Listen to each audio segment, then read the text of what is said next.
સામાન્ય સભામાં આજે કોર્પોરેટર ગેમર દેસાઈના નિધન બાદ મળી હતી સામાન્ય સભામાં કોર્પોરેટરો દ્વારા શ્રદ્ધાંજલિ પાઠવવામાં આવી હતી અને સામાન્ય સભાને મોકૂફ રાખવામાં આવી હતી।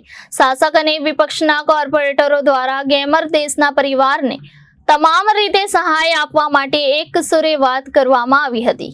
સામાન્ય સભા પૂર્ણ થઈ ગયા બાદ વિરોધ પક્ષ તરફથી સભાખંડની બહાર સૂત્રોચ્ચાર કરવામાં આવ્યા હતા। રાજકોટમાં થયેલી ગોઝારી ઘટનામાં મૃતકના પરિવારજનોને ન્યાય મળે તેવી માંગણી આમ આદમી પાર્ટી દ્વારા કરવામાં આવી હતી। સુરતના તક્ષશિલા કાંડ બાદ હજી પણ મૃતકના પરિવારજનો ન્યાયની અપેક્ષા રાખીને બેઠા છે, પરંતુ તે પૂર્ણ નથી થઈ। તેવી જ રીતે રાજકોટના મૃતકના પરિવારજનોને પણ ઝડપથી ન્યાય આપવામાં આવે તેવી માંગણી કરવામાં આવી હતી।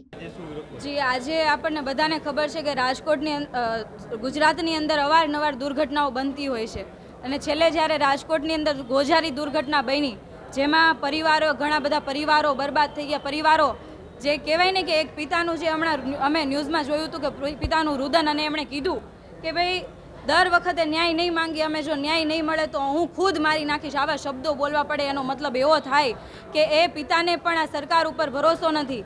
ક્યાંથી હોય? કારણ કે અગાઉ પણ આવી વારંવાર દુર્ઘટનાઓ બની છે। લઠ્ઠાકાંડની દુર્ઘટના હોય, મોરબીની દુર્ઘટના હોય, ભરૂચની હોય કે વડોદરાની હોય, આ તમામ દુર્ઘટનાની અંદર નિર્દોષ લોકોએ પોતાના જીવ ગુમાવ્યા છે। હજી સુધી અમને ન્યાય નથી મળ્યો। આજે અમારી એવી માંગણી છે કે અત્યારે જે રાજકોટની અંદર હાલમાં જે દુર્ઘટના બની છે અને તપાસ કમિટી બની છે, તપાસ કમિટી આના પહેલાં પણ બનેલી હતી અલગ અલગ દુર્ઘટનાઓમાં, પણ હજી સુધી કોઈને ન્યાય મળ્યો નથી। એનું રિઝલ્ટ 0 છે।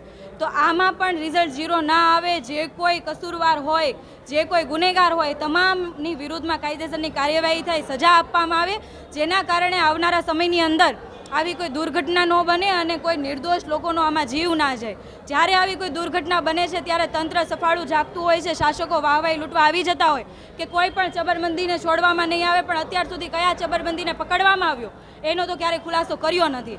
અમારી માંગણી એવી છે કે સખત કાર્યવાહી થાય અને જે કોઈ નિયમો પોલિસી બનાવેલી છે એના અમલ સખત રીતે થાય। આમાં ભેદભાવની નીતિ જે રાખવામાં આવે છે, ભેદભાવની નીતિ ના રાખવામાં આવે, બધા માટે કાયદો સરખો હોય એવી રીતના કામગીરી થાય એવી માંગણી સાથે અને તમામ મૃતકોને જલ્દી ન્યાય મળે એવી માંગણી સાથે આજે અમે વિરોધ નોંધાવ્યો।